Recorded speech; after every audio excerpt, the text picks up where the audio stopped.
Puis c'est Superman, à vrai dire, pour faire ça. Hey, l'autre jour, c'est ça que je voulais faire! l'autre jour, ils ont mais fait ce Superman, ça n'a joke-là. pas rapport, il est pas dans cet univers-là. Ils ont fait ce joke-là dans Flash. J'ai pas trouvé drôle pantoute. J'avais le goût de puncher mon écran. Moi, je trouve que mon intro était bien. Critique ça! Critique ça!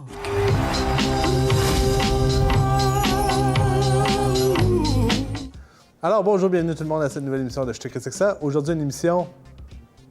Est-ce un avion? Non! C'est un oiseau! C'est Birdman! Je refuse de participer à cette référence-là.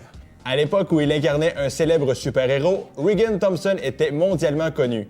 Il ne reste plus grand-chose de cette célébrité et il tente aujourd'hui de monter une pièce de théâtre à Broadway dans l'espoir de renouer avec la gloire. Durant les jours qui précèdent la première, il va devoir tout affronter. Sa famille, ses proches, son passé, ses rêves et même son ego. Birdman, ce que j'ai trouvé vraiment intéressant avec ce film-là, c'est que quelqu'un qui aime aller voir du théâtre pourrait apprécier le film. Parce qu'il y a certains aspects du théâtre qui sont appliqués dans ce film-là. Le temps passe pas vraiment de la même manière qui serait supposé passer dans la vraie vie. T'as comme la façon que les transitions se passent. C'est un peu comme si t'avais vraiment le changement de décor. Une chose que j'ai vraiment beaucoup aimé du film, là, étant donné que c'est tout fait d'une shot, il passe vraiment d'une pièce à l'autre. Puis les pièces sont jamais aux mêmes places. Un moment donné, t'ouvres cette porte-là, derrière cette porte-là, c'était le couloir qui mène direct à la scène, mais 2 scènes plus loin, la même porte menait au toit. Et je trouve ça vraiment cool. 19-2, tu peux aller te rhabiller, jeune homme, parce que côté plan séquence et plan continu, ça rend ça vraiment différent, vraiment le fun à regarder parce que ça donne un autre angle. Parce que c'est pas juste comme on place la caméra, vraiment des beaux hommes, des beaux plans, c'est juste comme on suit quelqu'un qui arrive, on suit d'action. Pour ça, j'aimais ça. Ça doit être beaucoup de pratique pour savoir, OK, il faut que tu te places à tel moment de cette façon-là.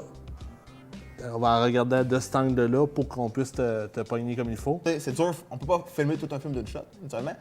Puis il y a une ou deux fois où on se rend compte de où est-ce que ça a été coupé, où est-ce qu'ils ont raboutiné, mettons, les shots. Mais mis à part ces une ou deux fois-là, Ça passe super bien. Une transition que j'ai trouvée très bonne, c'est elle où ce que la fille de Michael Keaton et de Edward Norton sont en haut, la caméra descend et là, on retrouve Edward Norton en train de faire la scène. mais ça, c'est un très bon exemple de comment le temps passe différemment. Comme tu vois que pendant que Edward Norton est en haut en train de faire une scène, en même temps, on l'entend en bas en train de faire une autre scène. J'aime beaucoup le jeu des acteurs dans ce film-là, c'est très solide, t'en as parlé. Keaton, Emma Stone, même Zach Galifianakis. C'est le fun de voir faire autre chose que... Que de l'humour, l'humour. Puis, tu sais, il a pas l'air d'un chien dans un jeu de quai. Là. Je vais me tromper, là, mais c'est pas grave, je vais le dire pareil. Là. Ça ressemblait des fois à des acteurs de théâtre qui voulaient se venger du cinéma, genre. Mais à la fin, il leur fait comme... Avez-vous vu? Moi, je suis né du cinéma de super-héros puis des gros blockbusters, puis je viens de planter Broadway. La question se pose, est-ce que le film essaie de défendre ou essaie de les bâcher?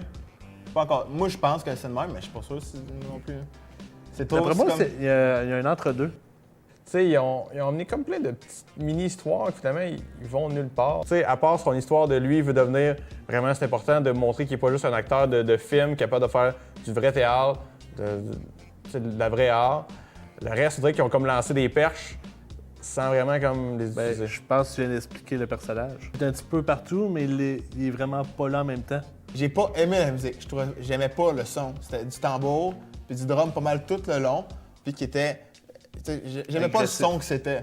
Mais par exemple, je trouvais que c'était utilisé de façon magique. Pour ça, parfait, puis vraiment bon comment c'est utilisé. J'achète le concept. Un peu comme toi, Lers, j'adorais quand on décrochait un peu, faire comme... Mais non, tu sais, c'est pas de la musique du film, c'est de la musique du gars qui joue du drum à côté. Mais la musique, ça fonctionnait pas. On va rentrer dans la zone spoiler. À toute fin. Moi, là, j'ai une question. On n'était pas d'accord, moi et Leslie. Ouais. C'est moi qu'il faut que tu tranches? Ben, Mais moi, je trouve que ça valorise le suicide un peu. ça, ben, moi, mon opinion, c'est qu'à première vue, on dirait qu'il se suicide parce qu'il saute par la fenêtre. Mais moi, je pense que c'est pas ça parce que on est rendu. Tu sais, les débuts puis la fin du film, c'était ça qui était le plus pacté en métaphore. Sa fille arrive puis voit on pense qu'elle va regarder en bas, son père est mort. Finalement, elle regarde dans les airs, nous laissant croire que son père vole. Moi, comment je vois ça, c'est qu'il a réussi. Il a fait son gros breakthrough, puis il est rendu, il a réussi, il a pris son envol. À la fin, justement, il se tire sur le nez. Là. Est-ce qu'il voulait vraiment se tirer sur le nez? Je ne crois pas. Non, je crois qu'il voulait vraiment se tirer une balle puis mettre ça, faire un bang, mais c'est raté. Ça aurait été vraiment plus hot si il s'était pas tiré une balle dans le nez. S'il avait juste comme eu du succès. Mais c'est ça que la fille il a dit. Elle a dit, même si ta pièce est super bonne, moi, je t'aime pas. Fait que je vais te trasher cette là, c'est sûr.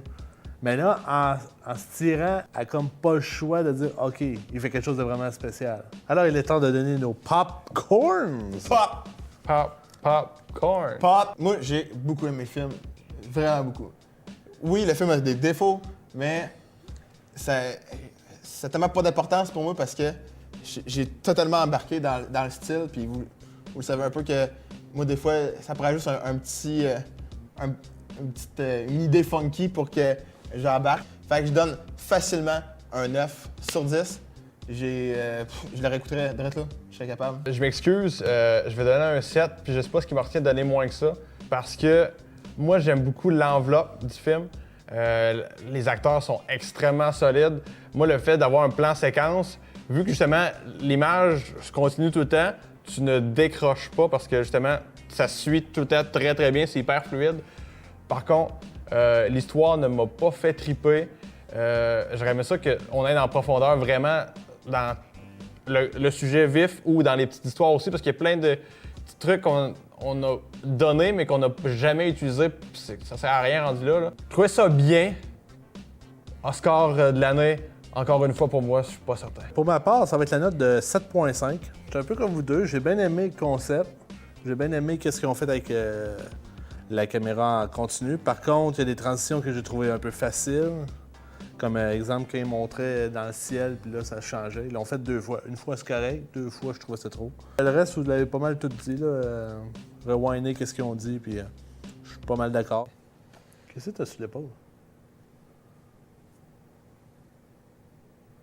A bird.